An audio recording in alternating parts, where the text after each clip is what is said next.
வாடகை வீட்டுல இருந்திருக்கீங்களா?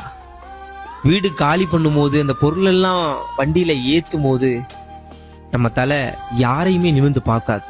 அதோட வலி சொல்ல முடியாதுங்க. வணக்கம், வைரத்தின் குரல் கேட்டுட்டு இருக்கீங்க. வீடுங்கிறது கட்டும் போது வெறும் கட்டிடம் தான். அதுல மனிதர்கள் வாழ வாழ தான் வீடா மாறுது. நம் வாழ வாழ வீடு முழுக்க பல நூறு நினைவுகள் அப்படி புதைஞ்சு கிடக்கும். நமக்கே தெரியாம நம்மோட கண்ணீரிலும் நம்முடைய அழுகையிலும் நம்ம கூட நின்னது அந்த வீடு தான். படிக்கட்டுல இருந்து படுக்கை அறை வரை அத்தனை ஆயிரம் நினைவுகளை சுமந்திருக்கிற வீட்டை திடீர்னு ஒரு நாள் நீங்க காலி பண்ணிட்டு வேற வீட்டுக்கு போங்கன்னு ஒரு குரல் வரும். அதுக்கு ஏதேதோ காரணங்கள் வரும்.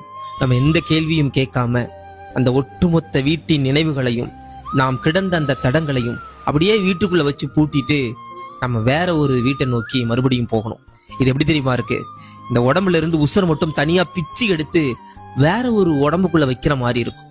வாடகை வீடுங்கிறது எவ்வளவு சுதந்திரமா வாழ்ந்தாலும் ஒரு கூண்டுக்கிளி கூண்டுக்குள்ள வாழ்ற மாதிரி தான்.